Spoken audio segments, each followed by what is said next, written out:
നമസ്കാരം. ഫണ്ട് 360 പുതിയൊരു അധ്യായത്തിലേക്ക് സ്വാഗതം. ഇന്നത്തെ നമ്മുടെ വിഷയം നമ്മുടെ ഇന്നത്തെ മാർക്കറ്റ് കണ്ടീഷനാണ്. രണ്ടാമത്തെ നമ്മുടെ വിഷയം എന്ന് വെച്ച് കഴിഞ്ഞാൽ ഈ ഒരു എപ്പിസോഡിൽ പറയാൻ പോകുന്നത് വെച്ച് കഴിഞ്ഞാൽ നമ്മൾ ഈ പറഞ്ഞ പോലെ ഒരു മാർക്കറ്റ് ക്രാഷുകൾ അല്ലെങ്കിൽ മാർക്കറ്റ് കറക്ഷൻസ് ഇവയൊക്കെ നമുക്ക് സത്യത്തിൽ എന്ത് ബെനിഫിറ്റ് ആണ് നേടിത്തരുന്നത് എന്നുള്ളതാണ്. അഥവാ ഈ ഒരു മാർക്കറ്റ് ക്രാഷുകളെ എത്തരത്തിൽ നമ്മൾ ഉപയോഗിക്കണം എന്നുള്ളതാണ്. അപ്പൊ ആദ്യത്തെ ഒരു ചോദ്യം കഴിഞ്ഞ ദിവസം മുതൽ ചോദിച്ചുകൊണ്ടിരിക്കുന്നത് വെച്ച് കഴിഞ്ഞാൽ US മാർക്കറ്റ് ഏകദേശം 5% മുകളിൽ ഡോ ജോൺസ് ഇൻഡസ്ട്രിയൽ ഉൾപ്പെടെ ഉള്ളത് തകർന്നു. അതുകൊണ്ട് തിങ്കളാഴ്ചത്തെ അവസ്ഥ എന്താണ്? നമ്മളും 5%, 6% ഒക്കെ തകരുമോ എന്നുള്ളതാണ്. പ്രത്യേകിച്ച് മറ്റൊന്നുമല്ല, US 1% തകർന്നു എന്ന് കേൾക്കുമ്പോൾ തന്നെ നമ്മുടെ മാർക്കറ്റ് 1.5% തകരുന്ന ഒരു മാനസികാവസ്ഥയിലൊക്കെയാണ് ഇരിക്കുന്നത്. അപ്പോൾ വളരെ നമ്പേഴ്സിനെ ബേസ് ചെയ്തിട്ട് പറയുകയാണെങ്കിൽ ഈ പറഞ്ഞ പോലെ 5-5% ഒന്നും US തകർന്ന പോലെ ഇന്ത്യയിൽ തകരാനുള്ള സാഹചര്യം തിങ്കളാഴ്ച ഇല്ല എന്നാണ്. കാരണം ഇവിടുത്തെ പ്രശ്നം ഒരു ദിവസം ഓരോ മാർക്കറ്റും തകരുന്നു എന്നുള്ളതല്ല, വാല്യുവേഷനെ അടിസ്ഥാനപ്പെടുത്തിയിട്ട് അതിന്റെ പീക്കിൽ നിന്ന് എത്ര താഴോട്ട് പോകുന്നു എന്നുള്ളതാണ്.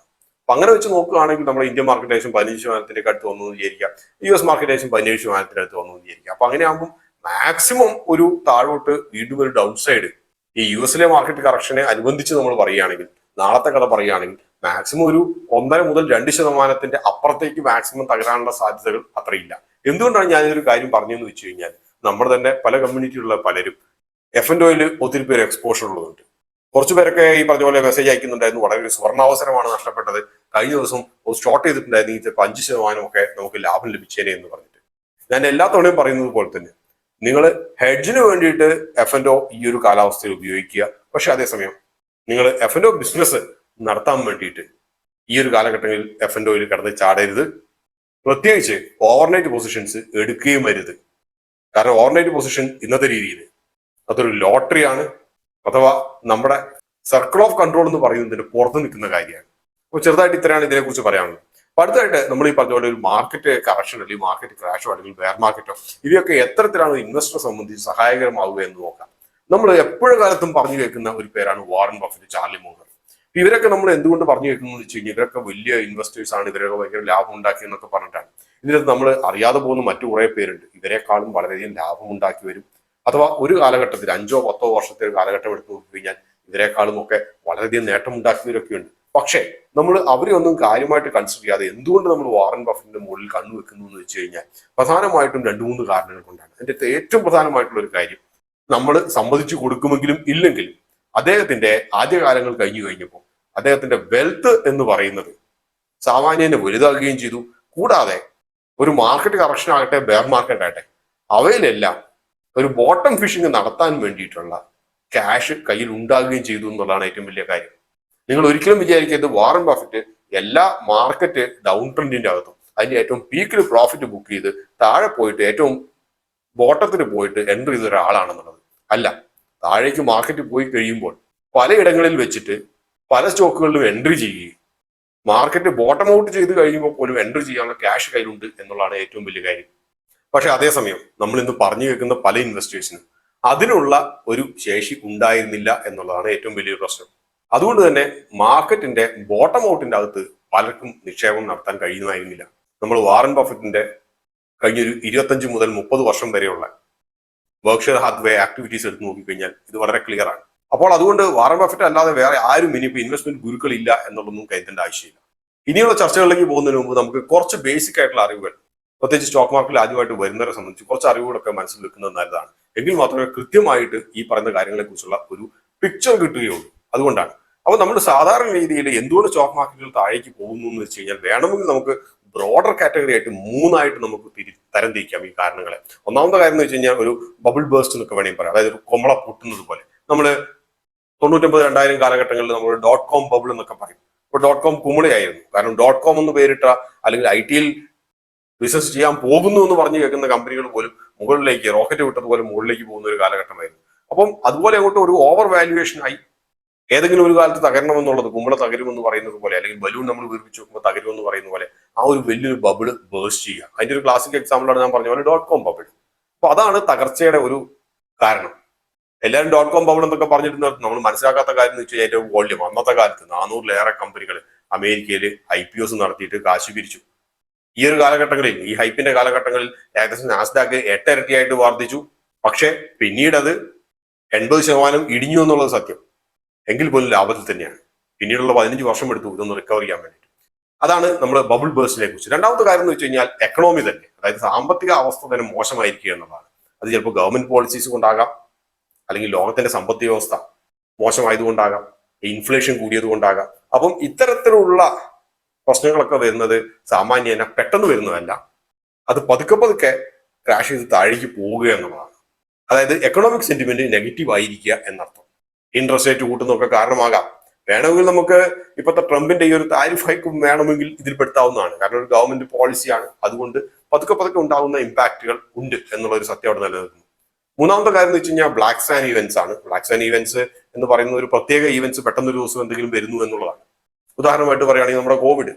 കാരണം കോവിഡ് പൊട്ടിപ്പുറപ്പെട്ടു, എല്ലാം ലോക്ക്ഡൌണിലേക്ക് പോവുകയാണെന്നുള്ള ഒരു ഇത് വന്ന ഉടനെ ബിസിനസ് കാര്യമായിട്ട് നന്നാകില്ല എന്നൊരു തോന്നൽ വന്ന ഉടനെ കുറച്ച് ദിവസങ്ങൾക്കുള്ളിൽ തന്നെ മാർക്കറ്റ് തകർപ്പണമായി.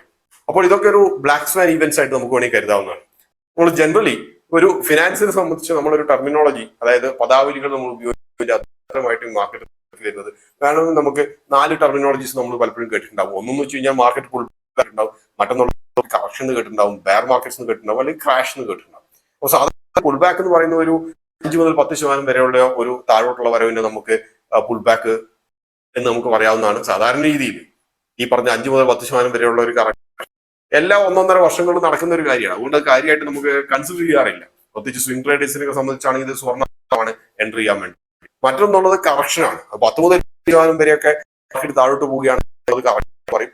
അത് എല്ലാ 2 മുതൽ 3 വർഷത്തിൽ നടക്കുന്ന ഒരു പ്രശ്നമായിട്ട് വേണമെങ്കിൽ നമ്മൾ ചാർട്ട് എടുത്ത് നോക്കുമ്പോൾ കാണാൻ കഴിയും. മറ്റൊന്നുള്ളത് ബെയർ മാർക്കറ്റാണ്. 20 മുതൽ 40% വരെയുള്ള ഒരു കറക്ഷൻ ബെയർ മാർക്കറ്റായിട്ട് ആവുന്നതാണ്. സാധാരണ രീതിയിൽ ബെയർ മാർക്കറ്റ് എൻട്രി കഴിഞ്ഞാൽ പോളിസിയിലുള്ള പ്രശ്നങ്ങൾ കൊണ്ടൊക്കെയാണ്. അപ്പൊ അതുകൊണ്ടാണ് ഞാൻ പറയുന്നത് ഇപ്പൊ സംഭവിക്കുന്ന ട്രംപിന്റെ ഈ ഒരു താരിഫ് വാർ, ഇത് ബെയർ മാർക്കറ്റിലേക്കാണോ കൊണ്ടുപോകുന്നത്, ഇനിയിപ്പോ അതൊരു ബ്ലാക്ക് ആണോ എന്നുള്ളത് കാലം തെളിയിക്കേണ്ട കാര്യമാണ്.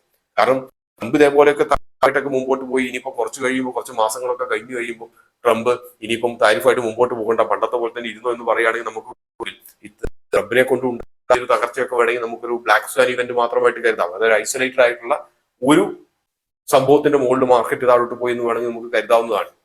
സാധാരണ രീതിയിൽ ബെയർ മാർക്കറ്റ്സ് ഒക്കെ ഒരു 10 ഒന്നൊക്കെ വരുന്ന കാര്യമായിട്ടാണ് കണക്ക് കൂട്ടാറ്, ഒരു 7-8 വർഷത്തിനുള്ളിൽ ഒന്ന്.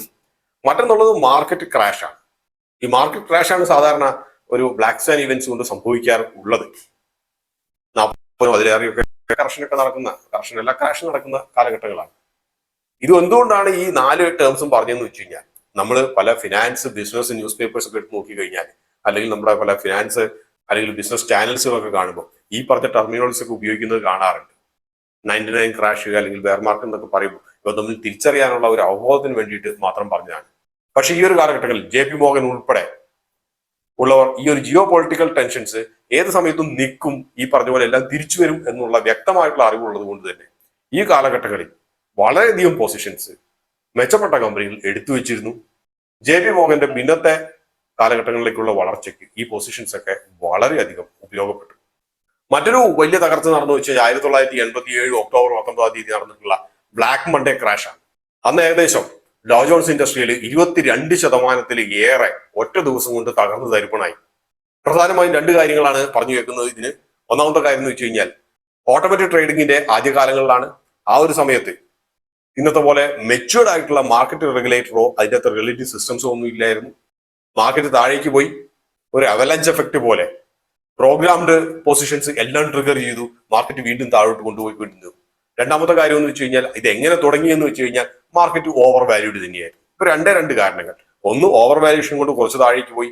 ബാക്കിയുള്ളത് പ്രോഗ്രാംഡ് ട്രേഡിംഗ് അല്ലെങ്കിൽ ഇന്നത്തെ കാലത്ത് പറയുന്ന ആൽഗോ ട്രേഡിങ്സിന്റെ ആദ്യകാലങ്ങളിലുള്ള ഓട്ടോമേറ്റഡ് ട്രേഡിങ്സ് ബാക്കി എല്ലാ പൊസിഷൻസും ട്രിഗർ ചെയ്തു. അപ്പൊ ഇതോടുകൂടി ഒറ്റ ദിവസത്തിന്റെ അകത്ത് ഏകദേശം 23% അടുത്തുള്ള തകർച്ച നേരിട്ടു. അപ്പൊ ഇത് നമുക്കൊരു ബ്ലാക്ക് സ്വാൻ ഇവന്റ് ആയിട്ടാണ് നമുക്ക് കരുതാവുന്നത്. അപ്പൊ ഈ ബ്ലാക്ക് മൺഡേ ഈ ഒരു കാലഘട്ടങ്ങളിൽ താഴേക്ക് പോയിക്കൊണ്ടിരിക്കുന്ന ഈ ഒരു സമയം, ആ ദിവസങ്ങളിലുള്ളിൽ തന്നെ പ്രത്യേകിച്ച് വലിയ ഓപ്പറേറ്റേഴ്സ് ഒക്കെ വലിയ പൊസിഷൻസ് ഒക്കെ അന്ന് എടുത്തു എന്നുള്ളത് സത്യം. പക്ഷെ ഈ ഒരു ദിവസത്തിനുള്ളിൽ 22% തകർച്ചയെ നേരിട്ടെങ്കിൽ പോലും 2 വർഷം എടുത്തു ഇത് തിരിച്ച് ആ ലെവലിലേക്ക് കയറാൻ വേണ്ടിയിട്ട്.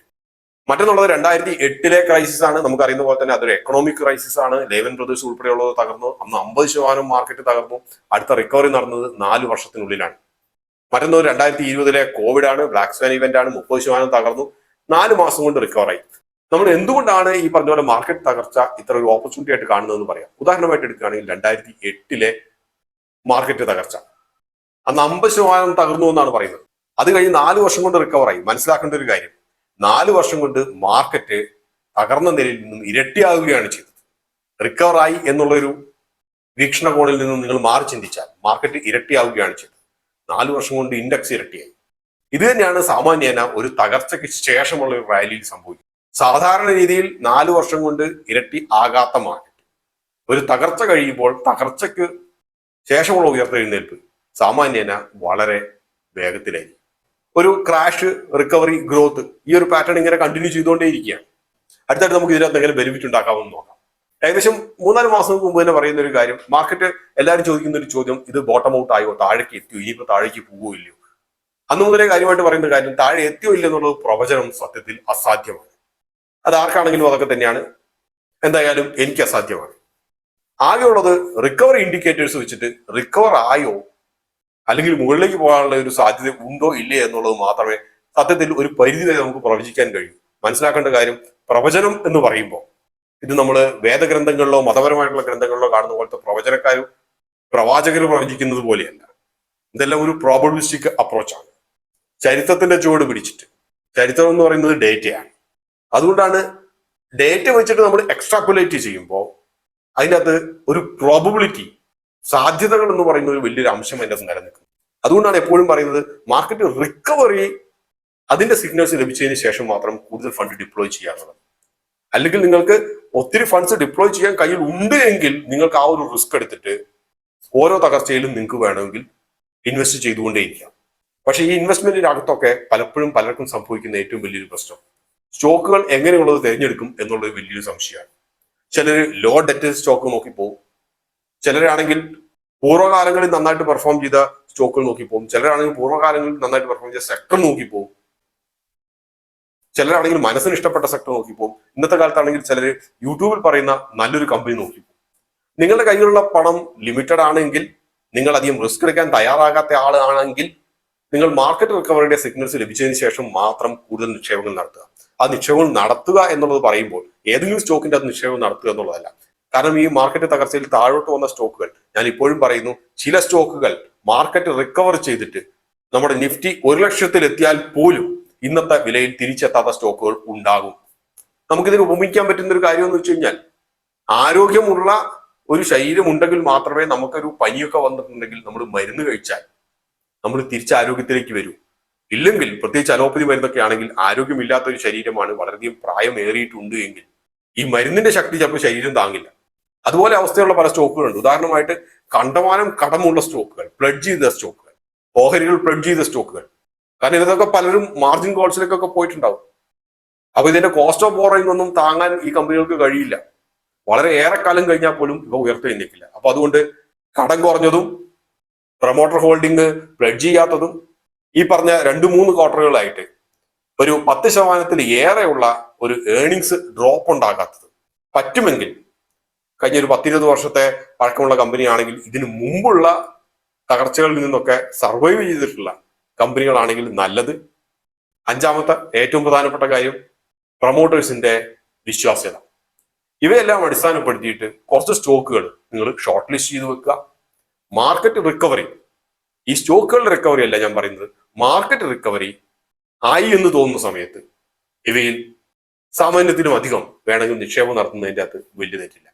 അപ്പോൾ ഇക്കാര്യം മനസ്സിൽ വെക്കുക, മാർക്കറ്റ് തകർച്ച എന്ന് പറയുന്നത് നിക്ഷേപകനെ സംബന്ധിച്ച് അതൊരു സുവർണാവസരമാണ്, പ്രത്യേകിച്ച് ദീർഘകാലത്തേക്ക് ധനസമ്പാദനത്തിന് വേണ്ടിയിട്ടുള്ളത്. മറ്റൊരു അധ്യായത്തിൽ നമുക്ക് വേണ്ടി കാണാം. അതുവരെ നന്ദി, നമസ്കാരം.